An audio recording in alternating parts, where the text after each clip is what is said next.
Good afternoon, everybody. It's Friday, and I'm here at Central Control, and in our mobile unit out in Georgia, we got Matt. And Matt, big weekend.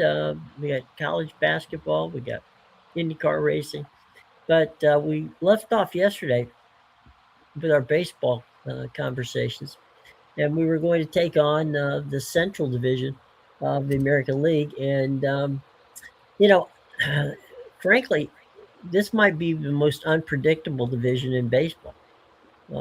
Several teams have been either rebuilding or retooling. So, while the others are trying to, accelerate into contention. So, who knows? I mean, you could just shake this bag up, and pretty much any one of these teams could come up and win it. Yeah, it's a situation where I think in the AL Central, you have the two teams that you consider probably the top, and the Tigers and the Royals, Hmm. and then you have the Guardians, who are just a consistent winner regardless of what moves they make in the offseason, Right. and really a retooled White Sox and Twins team that I think when you look at on paper, they just aren't as good Hmm. as the other three. But it's also a scenario where the White Sox, I think, got a lot better this offseason with the moves that they made. And Hmm. the Twins seem like a team really that they have a chance to definitely have a better record than Chicago does this season. They're the team I like the least out of this division, just because in terms of this year and headed towards the future, I don't see what their vision is long term. It doesn't seem that they know what their vision is long term. Yeah, I mean, I'm not sure the owners know what their vision is long term. I don't know if they want to sell and keep. Like Right. that's part of the problem as well in Yeah. Minnesota. It's interesting. Back in 2005, prior to 2005, when the Nationals were sold from Montreal, there was serious consideration at that time by Major League Baseball of contracting both the Twins and the Expos at that point, and basically holding a draft where you would, take the players off of each team. Mm-hmm. Minnesota rallied to, they used it as leverage, frankly, to get a new stadium. And of course, the other situation was the move of, baseball took over the move and sold the franchise to the Learners in Washington. But the Twins have been teetering on the edge here for a while, and frankly, and surprisingly, despite their lack of direction, they've been competitive for years. They made the playoffs back in 2023. They beat the Hmm. Blue Jays in the wild card, and at Hmm. that point, I really liked what the Twins had going on. They had some young talent. It felt like they Hmm. were going to kind of be a mainstay in that Central because what they had was young, and they had ability to build off of it. They had just signed Carlos Correa. Hmm. Byron Buxton looked to be getting back healthy. You had Royce Lewis, who was showing some promise, and their pitching staff was fantastic. Then you trade away 11 guys at last year's deadline, signaling a sell, right? And then you Yeah. come into the offseason and you don't continue that sell. You hold on some of the more valuable assets that you have. And Minnesota, where their talent level was at and the way they performed last season, they weren't really in a position where they could walk the line of kind of the buy and sell instead of going all the way in. They were in a Hmm. position that they needed to go all the way in to sell and really start a rebuild, and they weren't willing to do that. And now Right. it feels like it's left them in a place where they lack direction moving forward, whether the ownership group is going to stay or go. Right. You know, the Tigers. The Tigers are probably in the closest to must win right now because Tarek Skubal is in his final year of club control, and Yeah, you know, I don't, does do I guess if we do the Tigers have the ability, you know, financially to pay him? Um, the answer to that question is if that were the case, they should have extended him when they had a chance, which they didn't. So my guess is the answer to that question is a probably not. Giving the benefit of the doubt to Detroit, saying maybe they can, but I think Tarek's good. Once he hits the open market, that kid's going to make a lot of money. Yeah, I think that's the caveat there is does Tarek Skubal get to the open market? If he gets to the open market, he's no longer going to be a Detroit Tiger. They will not be able to match dollars. If for some reason they're able to sit down at the table halfway through the season and get something worked out, then that would be good. But if he does hit the open market under the current structure, there's Mhm. just no way they're going to be able to match dollar amounts with some of the bigger teams that are True. going to be out there for his services. Which I do think you said they're the closest thing to win now. I think they're absolutely they have to win now. Right. When you have a guy that's won back-to-back Cy Young awards and you expect a similar version of himself, Cy Young or not this year, it's a position that you have to go win in. It's a position that you've wasted before when you had a really great pitching staff in Justin Verlander and Max Scherzer. Right. And it doesn't feel like they're in it. They got And by the way, close. David Price was also. They had 3 Cy Young Yeah. Award winners on that team. Yeah. And they were close, right? But they Mhm. didn't get over the hump. A lot of that has to do with David Ortiz's grand slam in that ALCS. But Mhm. aside from that, they were Well, they close, but also they didn't lost get to the there. Orioles in Yeah. trivia. Yeah. But they have to go out and they have to win because the bats that they have and the pitching staff that they have, that group felt like they were close last year, but they were Mhm. lacking a little bit. This offseason, they went out and it feels like they added a lot more than they lost. They didn't really lose anybody. I think, Mhm. if I remember correctly, like one of their key losses in an athletic article was like uh, somebody, it may have been like, I know this is an older player. I think Raul Ibanez is the name that I'm thinking of. I think the guy's Mhm. last name is still Ibanez. I don't think that's the correct name 100%. But he was like one of their key losses. They didn't Mhm. lose a lot this all season, and they went out and they added. They added a veteran presence, bringing Mhm. Justin Verlander back. They added Framber Valdez, and you would hope that he's not going to be a problem in the locker room. And if he isn't, that's a big plus on the mound as your solidified number two. Mhm. You add that to those younger bats getting another year of development. Spencer Torkelson started to come on strong as well, in Yeah. addition to what Riley Green has already become. They just need to have continued results out of Gleyber Torres at Mhm. second, and their offense should be all right. So you like what they've done. They're in arguably the weakest division in the AL, Mhm. and it sets up perfectly for them to be in a one seed type situation going into the postseason. By the way, we were just talking about Scobel staying with the Tigers. His agent Scott Boros. So um, read into that what you will, but this is one of those things. Unless he really desperately wants to stay with the Tigers, you got to believe Scott's going to break the bank on Scobel. Yeah, and I mean, I would say with Boris as his agent, your odds of getting an extension done and not having him hit the open market are somewhere in the neighborhood between 0 and 1%. Yeah, I mean, Boris guys just do not go. Like they no. go to the open market every single time Hmm. if it is available for them. That is his principle. It's tried and true. It works. It sometimes doesn't work. But these guys are always going to hit the open market if Scott Boris is their agent. One of the interesting things about Scott is that if you want to stay with a team, what he does is he will say opt out. So in other words, go to your free agency, right? Yep. Allow the other teams to throw some cash at you, and then go back and sign for more money. And Yeah. so they'll get the deal that Scogle wants with the Tigers if he wants to stay with the Tigers. Scott will keep him there. But that being said, if he says to Scott, well, I don't care. I mean, right now, I want to get the most money for my family and for my future. Then Scott Boras is going to take him, and with an arm like that, my goodness, you know, I he may become the highest paid pitcher in history.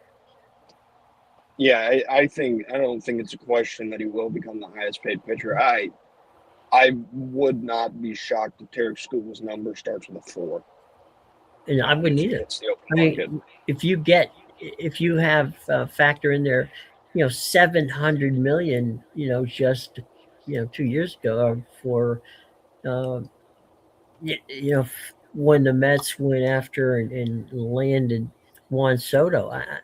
Mhm. That was 700 million. Yeah, I believe four wouldn't be out of the question. Yeah, and I mean, it's also a scenario where a like Otani got 700 the offseason before Soto. Right. And I for the life of me, Juan Soto is, he is a fantastic bat. He's one of Hmm. the best hitters in Major League Baseball and will continue to be. Like, his numbers don't lie on that. But he is a relatively one-dimensional player that Hmm. was able to command over $750 million.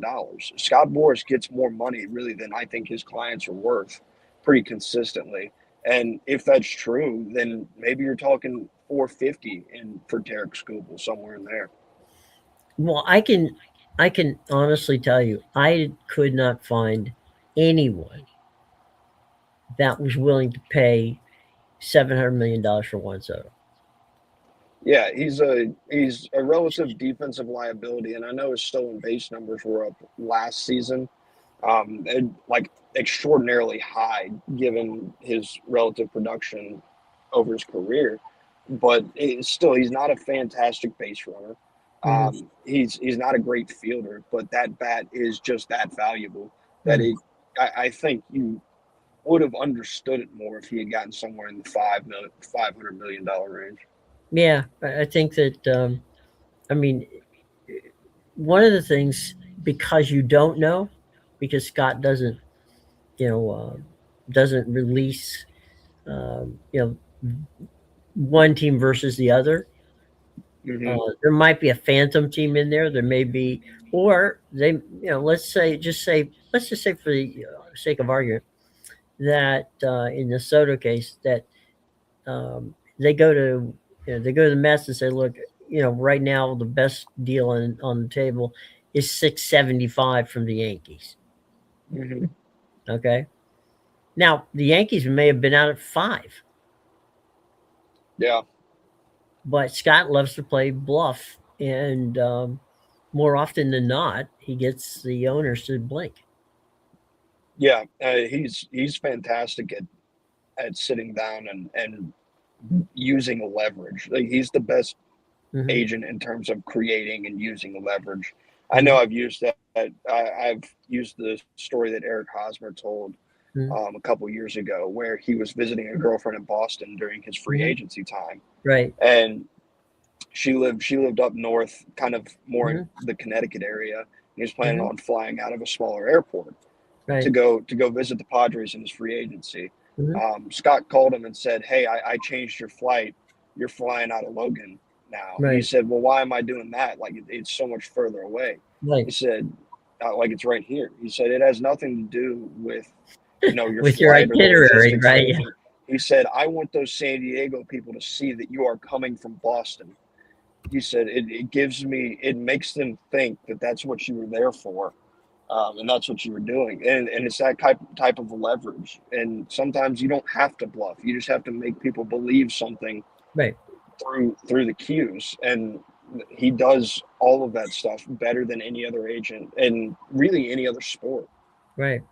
Well, you remember when A-Rod left the Mariners, right? Mm-hmm. And we're going back way back here in the Wayback Machine.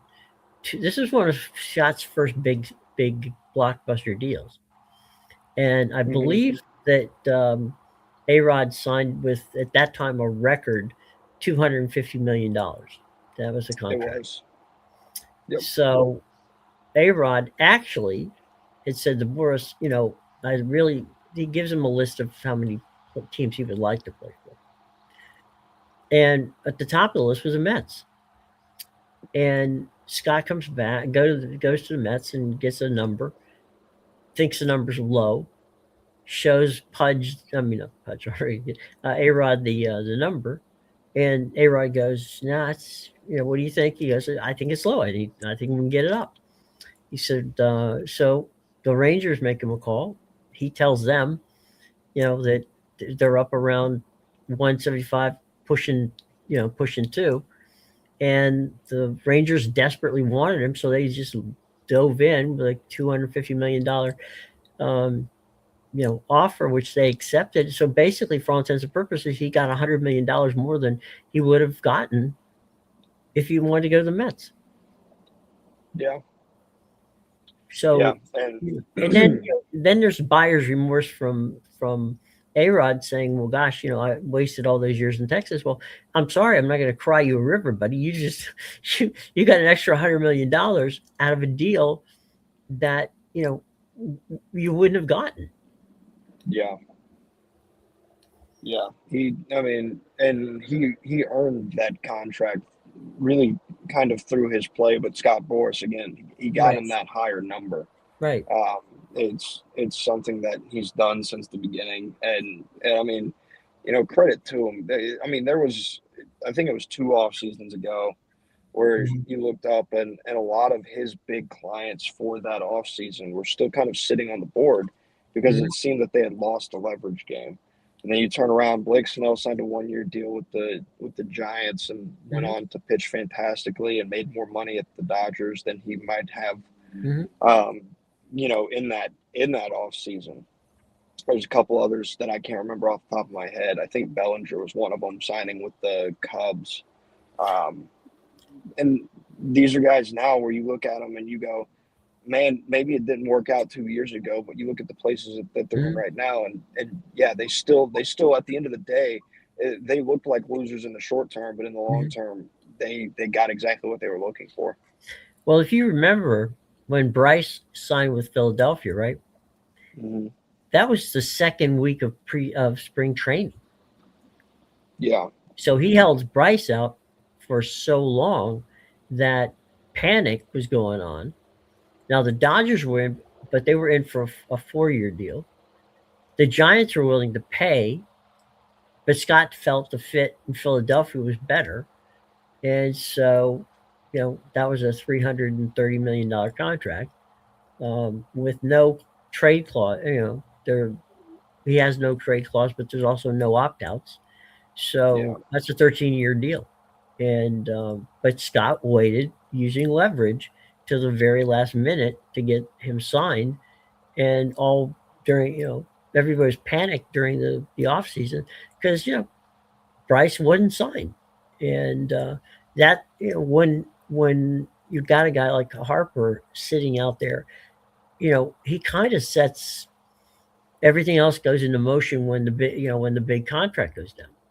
Hmm. And so, you know, there were people panicked and they took pillow contracts, meaning a 1-year deal or a 2-year deal, just so they could, so they can get to spring training and get moving to play for that bigger contract. Um, and Scott, is a master at making certain that he commands the leverage, he commands the narrative. And I've seen the books on Scott's clients, and you're looking at a 75 to 100-page binder that goes to each one of the teams that are interested, breaking down every possible metric you can think of, including attendance. Yeah. And that was another part is like he is able to leverage a team really against themselves throughout this Mm-hmm. process. I've seen him do it with the Red Sox. He did it this past offseason with the Mm-hmm. Red Sox. Alex Bregman was a guy that the Red Sox were after. They felt very confident in their offer and him returning to Boston. Mm-hmm. Ultimately, the Cubs came away with a better offer, and Mm-hmm. Boras came and I can't remember the term that was used, but basically, he came back to Boston to show them the offer that Bregman was going to accept from the Cubs, Mm-hmm. as kind of like shoving it in their face. And then he Mm-hmm. turns around a couple days later, and Ranger Suarez is a Boston Red Sox. Mm-hmm. He leveraged. He knew how much Alex Bregman meant to the Red Sox. He knew how much they needed him, and Yeah. when they didn't get him, he knew they needed to pivot, and their pivot was going to be pitching. And he Mm-hmm. just happened to have one of the best pitchers available on the market as well. Yeah. Doesn't hurt. He also likes to do package deals if he can do it. But Hmm. we'll see. Let's move over to basketball, college basketball. There's some games tonight. Yale at Cornell if you're an Ivy fan. That's a 6 o'clock start on ESPNU. Derek Jones and Noah Savage on the call. Number 21, we've talked about Miami of Ohio many times. They travel to Western Michigan. That's a game at 6 p.m. on CBS Sports Network. Fran Charles, Mike Latupe on the call. Dayton at George Washington. That's at 7 o'clock on ESPN2 with Mike Corey and Joe Giannucci. Then you got in prime time on Fox at 8 o'clock. Number 3 Michigan at number 10 Illinois in Champaign. Jason Benedetti and the Rafferty is there. My God, Bill's been there. I wa- I don't. Bill's got to be in his 80s. I mean, holy mackerel! Raf is Yeah, has been around for a long time. I mean, I go all the way back to working with him on the Big East back in the 70s, 80s, and 90s. So Raf, God love him. He's still sharp. He's still funny, and yeah, it's Michigan, Illinois on Fox tonight, straight up 8 o'clock. yeah. I that Michigan Illinois game is going to be interesting. Mm-hmm. Michigan losing to Duke last weekend. I'm going to assume that if they had a midweek game, they won their midweek game. Otherwise, Mm-hmm. I feel like I would have heard about it.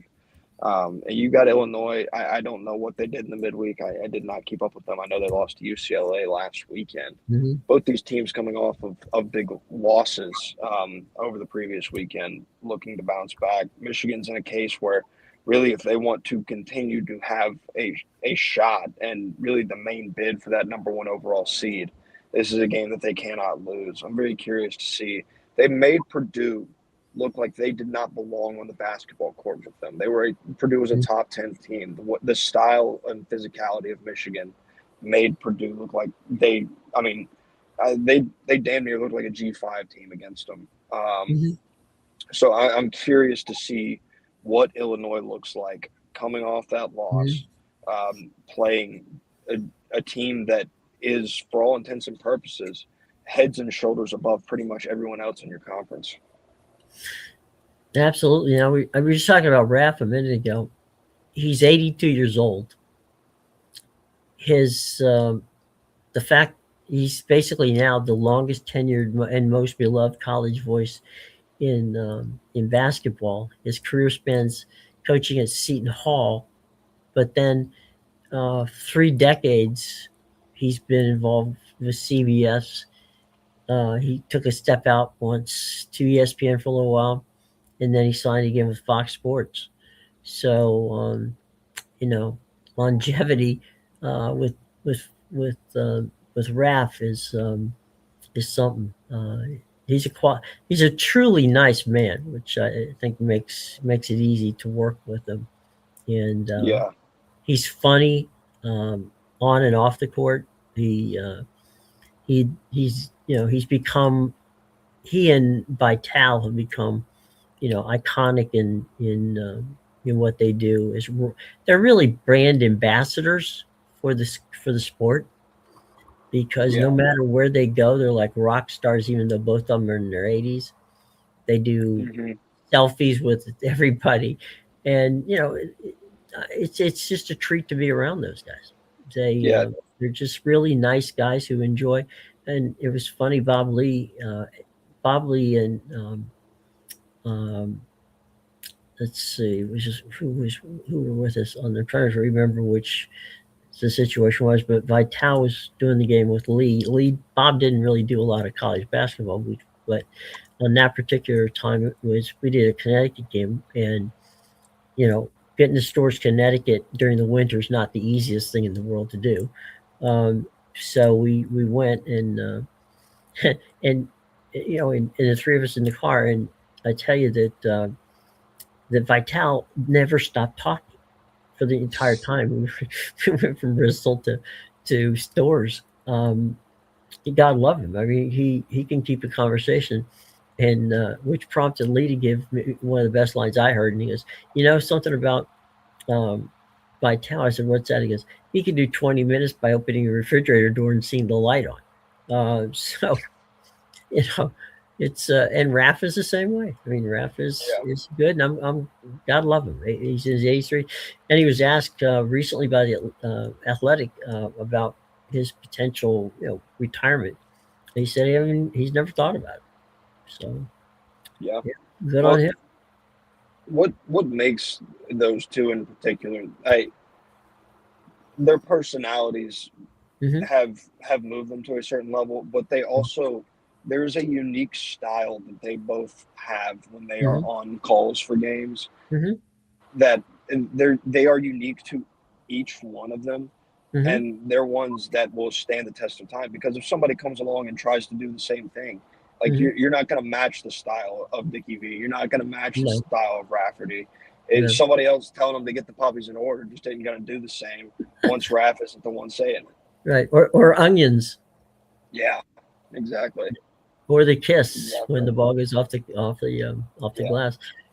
And you're right. I mean, what they've done with their brands is amazing. They both of them have frankly both of them weren't very particularly good basketball coaches, but Yeah.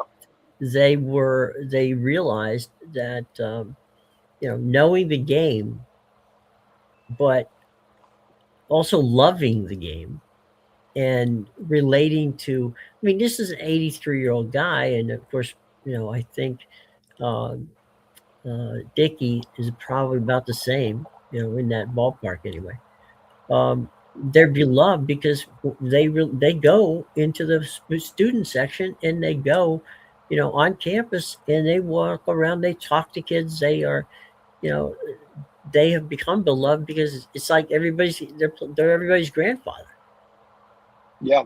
I mean, it's their college basketball's version of Lee Corso. I Yeah, know Corso was on game exactly. day, so he had a little bit more publicity than they get in terms Hmm. of their like weekly Sure. airtime. Hmm. But in terms of the way they interact with the fans, their personality overall, the Hmm. brand they've built, Hmm. it's the same thing that Lee had in college football, just in a Yeah. different sport. And Lee was, to his credit, Lee was a very good analyst. Hmm. Before they moved him to the studio show. Yeah. Um, I had the pleasure of working with Lee. Oh, maybe 3 years going, and since he lived in Orlando, and I was in Tampa, we basically got on a lot of games together. And Corso he was just a genuinely funny, guy who loved the sport, knew the sport. And I think one of the fun things about this, and Lee, this is when Lee was an analyst, and Raph and Dickey are the same. When they sit down with the coaches and the players, right, you get that opportunity for about an hour. They'll just shuttle people in and out, um, Hmm. so you can talk to them. And they genuinely, when they talk to players, they genuinely want to know, beyond the game, what is it that interests them. And Yeah. you're seeing in those meetings, you'll get a lot more about what that kid is off the court than what he is on the court. Because they know, I mean, they know what he is on the court. These guys can analyze anything, but they want to know what Yeah. kind of personality, and that ability for them to connect coaches and players, backstories, makes it personal. And the more personal they get, the better off they are. I remember Jay Billis saying that he was so pleased when when Vital did a Duke game, because he knew that Vital was going to say something nice about Yeah, no, I mean, there's a lot of analysts that don't have a lot of nice things to say sometimes. him. Yeah. So I'm sure it was a refreshing meeting for those guys, seeing those guys sitting across from them. Well, I Because I mean, mean, those media meetings can be intimidating for these players as well. yeah, and that's the thing. These guys made it so it wasn't. And I mean, I heard Raph one time. I forget who we had, what we were doing, but um, it was that was Raleigh Massimino. That's who it was. And Raleigh was a character to begin with. He didn't need any help on that one. But Rafferty's, we spent the entire time talking about Italian restaurants in New York. I don't think we talked basketball for more than 5 minutes. So when the game starts, Rafferty's going, well, I don't know where you guys are going, but this is where we're going after dinner. Out for dinner. It's like it was all about getting the inside on the kids or the coaches and what they like to do and relating to them, and not necessarily saying, well, the only thing that I'm here for is to tell you how many points the guy scores and how he gets to it. I want to be able to tell Yeah, you that, by the way, his grandfather, started a Italian restaurant 20 years ago. Um, and all that backstory is what makes, I do think that that's what makes them so relatable and so beloved, is they don't stick necessarily. And this real, I'll tell you where this really helps is when you've got when you've got a team that's in a basketball game where they're getting blown out by 20 points. yep, There's not much you can analyze about that. Okay, so it's no, only so much you can say about, well, they're just not hitting the basket. Well, that's pretty obvious. Otherwise, it would would be a lot closer. So that's when those stories that they can roll out start to become um, very helpful. The other thing that they do is they really make the play-by-play guys look a hell of a lot better you know than they might be, and it certainly elevates their game because anybody who's working with Raph or with or Dick, definitely they want to bring their A game because they know they're sitting beside a guy who is going to bring his A game every time. yeah. And what you're talking about with the personal aspect and what it brings, like that that aspect is something that has over the years, it's something that they've brought a lot more into Hmm. every type of sports broadcast, and it's something that adds an extra level of depth to it that may have otherwise been missing. Like when you go out and golf with your friends, yeah, you're talking a little bit about the golf, but Hmm. you're also talking, you're talking stories and stuff like that. Sure. It's a much more personable approach to sports that I think sometimes people want. They just like it's not something that you really think about, but subconsciously those interest pieces and those personal pieces that they do throughout the broadcast Hmm. is stuff that is fun and is enjoyable for a fan because it connects you to the player, it connects you to the team a little bit more personally. Well, these are guys who grew up with the Roone Arledge concept when Roone was the president of ABC. And Roone had, ABC didn't have a lot of money, which is ironic now that the ESPN deal is there, Hmm. but they didn't have a lot of money, and so they took on, you know, the Olympics at a time when nobody wanted it. I mean, I know we're in an Olympic cycle. We just finished the Winter Games. You could have those Olympic rights for a ham sandwich and a few bucks. Nobody wanted to do the Olympic Games. Well, when ABC did it, one of the things that they did was they put heavy duty research because they wanted you to know who Nadia Comaneci was. They wanted you to know who Dorothy Hamill was. They wanted you to know, the Jean Claude Keely, the Frenchman who was such a brilliant skier. They put backstories in there because the more it was Rune's line of up close and personal. The more you knew about those people, regardless of what country they were, you know, involved with, the more likely you were to watch it. And that Yeah, was it the makes you pinnacle of that. care. Yeah, the pinnacle of that was, Rune's ability to talk ABC's entertainment department into giving him the money to go with his sports budget to get Monday Night Football. Yeah, and that turned out to be a big money maker for them. Yeah, Probably one of the better moves they've made yeah, ever in you know, picking that and up.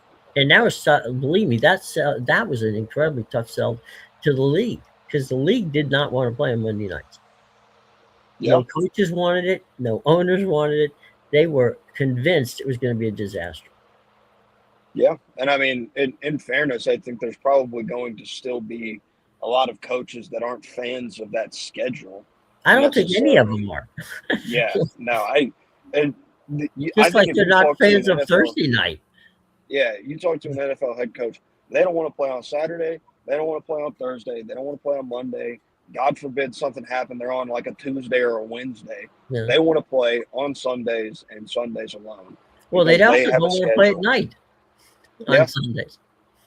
You know, if you yeah, want to bump that game from 1 o'clock to 4 o'clock, they'll take it. But anything else, forget about it. Don't ask. yeah. They really resonate with the intro line of Carrie Underwood's song. They've been waiting all day for Sunday night. They're ready Right. to play football. Yeah, that's a good point.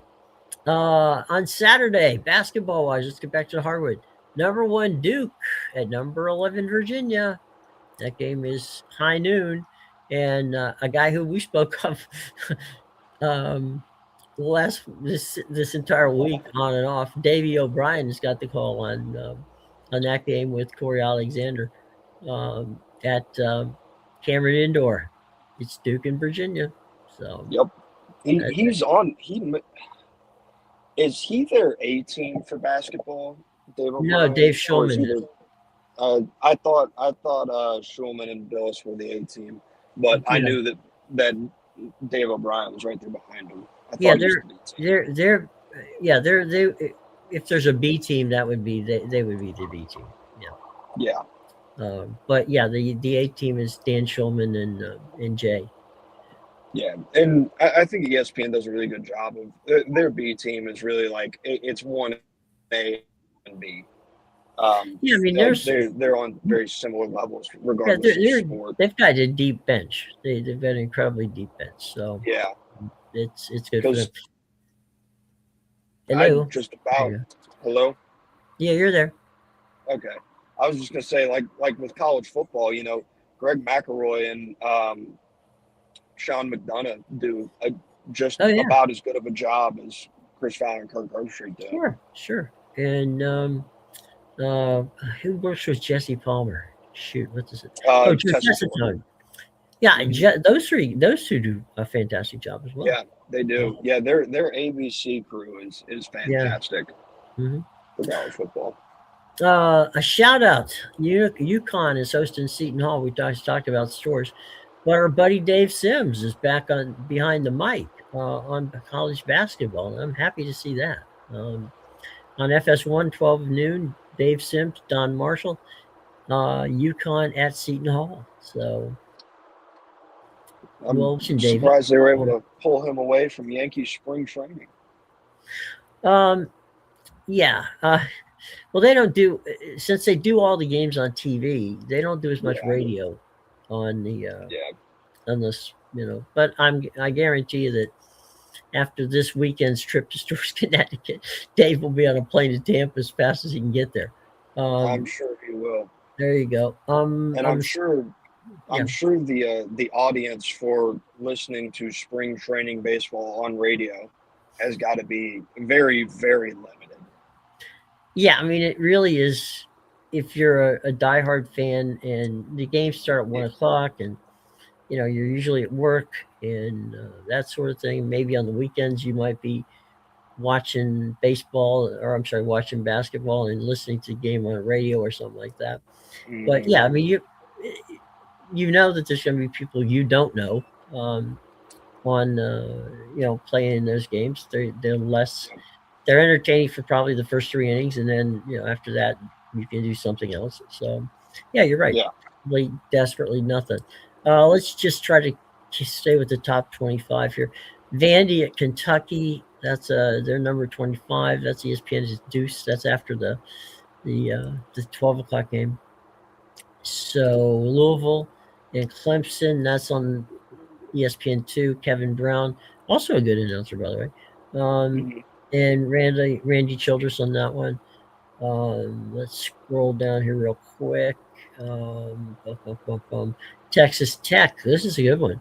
Texas Tech and Iowa State. 4 o'clock on CBS. Spiro Ditas and Jim Spanarkel get that game. yeah.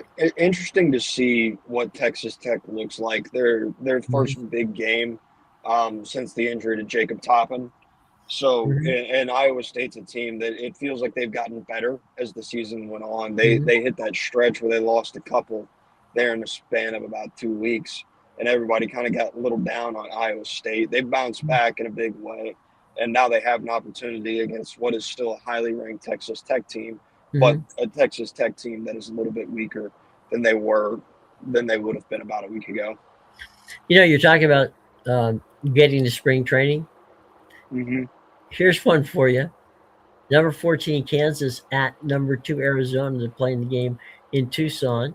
And Boog Sciambi makes a trip from Phoenix to Tucson for the game. So for him, if he's missing one Cubs game on I mean, television. I, I'm not sure I've ever heard Boog Sciambi call a college basketball game.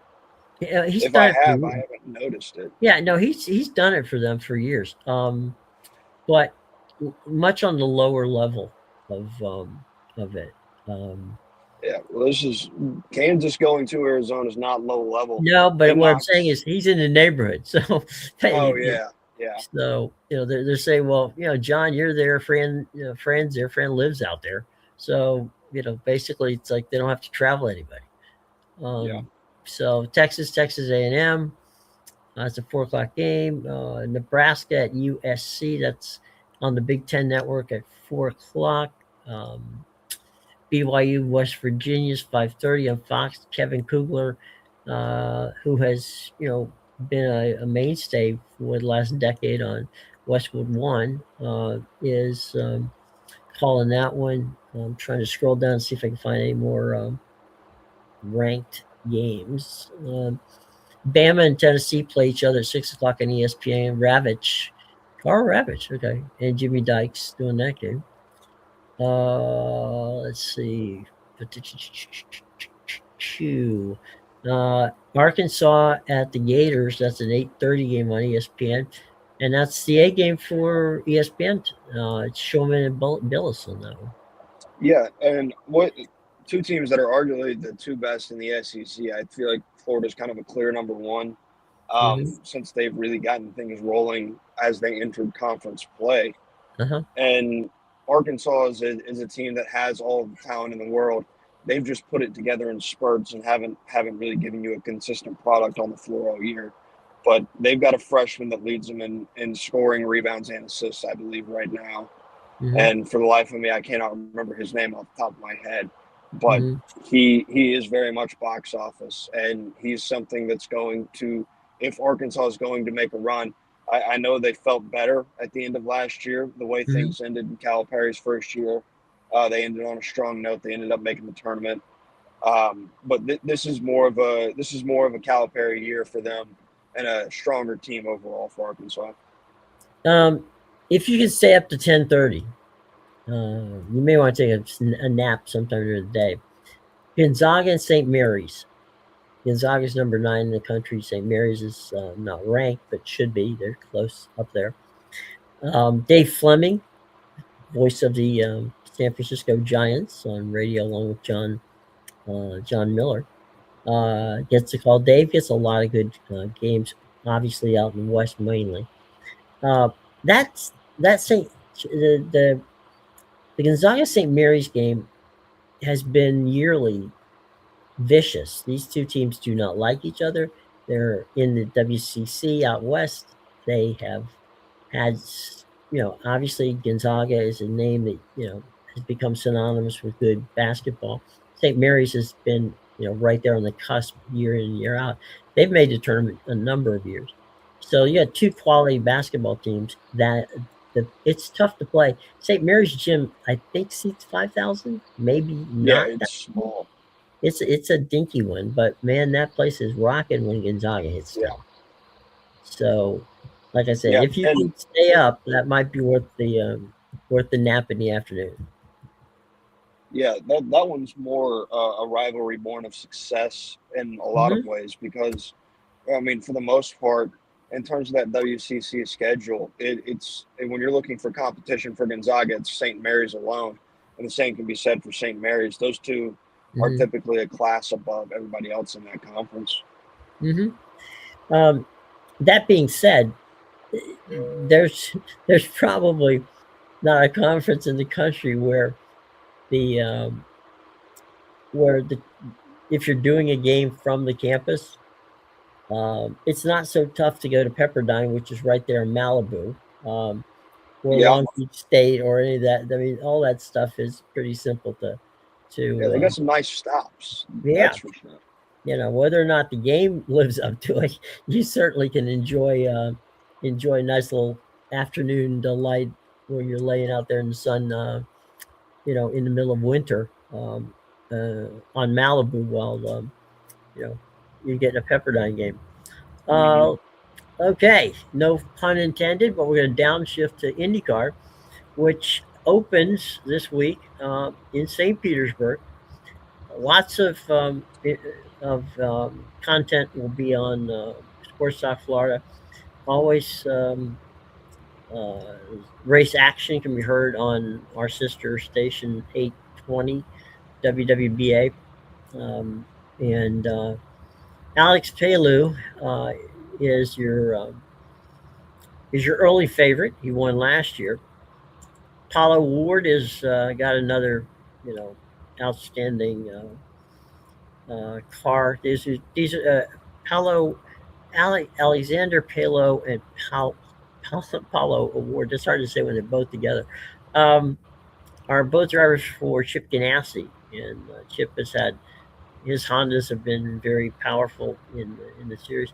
Will Power of Penske Racing in the Chevrolet has got a really good situation too.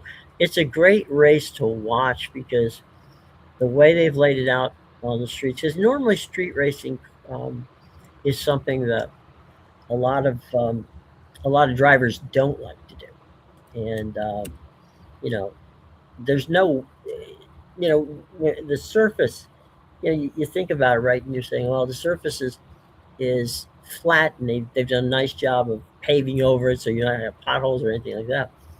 But you know, once Will Power, I did an interview with Will one day, and he said to me, he said, "You know what? My biggest fear is about racing on streets." And I said, "No, just you tell me. You're the guy who drove it. I didn't." Um, he says that the pounding that they're only 2.5 inches off the ground. The pounding that their Mhm. body takes, even on that, what you would think is a nice flat surface, which isn't. Um, he couldn't feel his feet the last, maybe 5 or 10 minutes of the race that he actually won in St. Petersburg a few years ago. That would concern me if I'm driving a car and cannot feel my feet. Um, it's going to be interesting, and it's always fun. It's a very picturesque. It's a great promotion for St. Petersburg because the rate they race the race down there on the belt, on the bayfront area where the views are so spectacular. So it's a fun race, Mhm. and it's going to be a Fox. And if you are an IndyCar fan, and IndyCar has drivers from all over the world, by all means check it out. As I say, if you're going and want to listen to it while you're there, tune in, 8:20, or take your little computer with you, and you can log on from our website, so you can hear it both ways. But Indiana, the IndyCar series gets underway, and should be a very entertaining series starting this weekend on Sunday in St. Petersburg. So that's about the size of it. You want to run down what's going on in golf for us this weekend here? You got some leaderboard stuff for us there? Uh, yeah. I don't. You're gonna have to look up the leaderboard to get the I get it. first name. Yesterday too, Nico Echevarria shot 8 under, and the guy that you're going to give us his name here in a minute because I forgot it, shot 9 under. Relative to the rest of the field, the T3 grouping was at 4 under, and PGA National really played a little bit tougher, I think, than I expected. We talked extensively about the grass the other day, the Hmm. overseeded rye, and how that favored lower scoring conditions. Didn't really pan out yesterday. It has been panning out today. Checked the scoreboard before we got on. Brooks Koepka was sitting at 6 under for the day. Max Homa was at 5 under for the day. Koepka shot 3 over yesterday. Homa shot 1 over yesterday. So the scoring is definitely going down, and it's gotten easier. The bear trap, Koepka played that in 2 under today. Um, So it's definitely playing a lot easier today. I would look to see those scores continue to trend downwards as the weekend continues, especially if conditions continue to stay nice and light. It's supposed to be good down there in Florida right now. Nicholas Echeverria is tied at 2 under with Austin Stroman, who just finished. AJ Ewart is at 16 under. Um, he's at six. Echeverria and Austin are both at 9 under at this point. Yeah. Stroman is in the clubhouse. Echeverria is on what hole? Uh, he's on 7, so he's got a lot of holes to play. Ways to Uh, go. let's see. I'm looking down to see if I can find a name that is somewhat recognizable. Kepka and Homa should be sitting around that 5 and 4 under range, somewhere in there for both Yeah, of I'm them. looking. Uh, no. Let's see. Um, man, a lot of names that I haven't seen in a long time. Um, Shane Lowry is at 2 under, 3 under. I'm sorry, 3 under. Um, okay, I'm looking. Brooks finished, and he's at 2 under as well. Wow. He's at 2 under for the tournament. I'm sorry, yeah, 200 for the tournament. Okay. Yeah, let me go back down and make sure. Um, yeah, Brooks is 200 for the tournament, 500 for the day, and he's finished. So Yeah. He had made it to 6 under. I guess he dropped a shot later. 6 under on the day, 3 under on the tournament. So I guess he dropped another shot along the way, which it's a good bounce back day. Really, his best round on the PGA Tour since his return.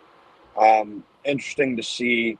You'd assume he'll make the cut based on that score heading into the weekend. yeah, he's Um, definitely gonna make the cut. yeah, and so it's something where you kind of want to see him build off of that day coming into Saturday and Sunday. It would give you a little bit of hope heading into the rest of the PGA Tour season if you're Brooks Koepka. I'm looking here, and I'm still looking for the cut line. Um, Probably hanging around even to 1 under if I was guessing. yeah, it's. I was gonna. It's it, the cut line's gonna be you. Yeah, man. I think the cut line's gonna be like um, 1 over. Really? Well, right now I'm at 97, tied for 97, and if that's a -3. I mean, I'm sorry, +3. Um, maybe +2. That's 86. 86. Webb Simpson is at on. He's tied for 86 at 2 over. Okay. Uh, so I'm looking at even. There's only one guy at even par. So man, Interesting. I most mean, of these even par's got to be like one of the harder scores to shoot of a tournament round. at that place, yeah. Um, Yeah. yeah, so I don't know. I think the cut line is going to be you can. This might be one of those tournaments where you shoot even for 2 days and you're left in the dust. Yeah. So we'll have to. It's definitely possible. There's still. I mean, obviously, there's still a bunch of players who haven't played anything because the afternoon session hasn't started yet. But yeah, that's what it looks like right here for right now. Is that the cut line's gonna be right there, and we may see somebody we don't know hoisting the trophy on Sunday. at this point. Based on the way that leaderboard looks, it's almost guaranteed that that's going to happen. Yeah. And a lot of guys skip this and because they want to be in better shape for next week. But Yeah, take a week off. take a week off, and then not that there's anything wrong with this tournament, just that it's a tournament that normally is because you're coming from LA, right? If you're one of the top players, you're coming from LA. Yeah. You really want to go and play game, go cross country, play, a tournament in Palm Beach when the following next 3 or 4 weeks, I've got some tough, good competition places like TPC Yeah. and Valspar and places like that. So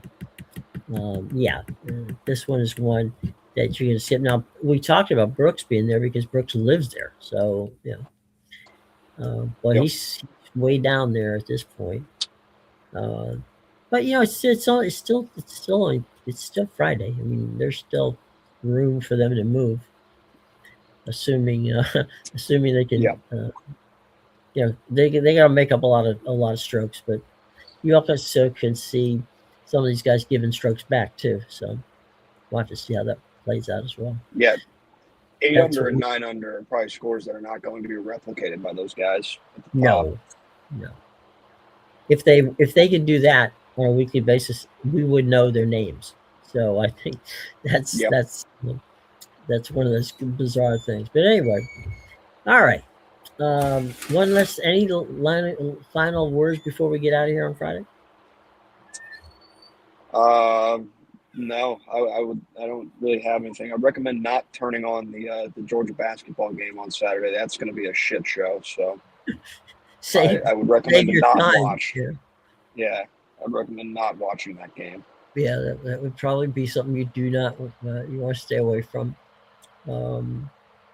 Yeah, absolutely. You definitely stay out of that one. Hang on one second. Just want to do one real quick thing here for our buddy Zach Bobo. Zach is a supporter of the show and has been, and we greatly appreciate Zach's input into what we do. And he's a good dude. And if you are someone who needs real estate in Georgia or anywhere in the Southeast, let's give him a call. So without any further ado, just before we leave,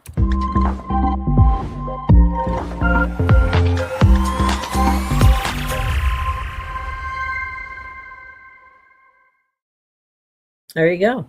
Zach Bobo. Check it out and check his work out as well. All right, for Matt, Zach, and the rest of us, have a great weekend, everybody. We'll see you on Monday.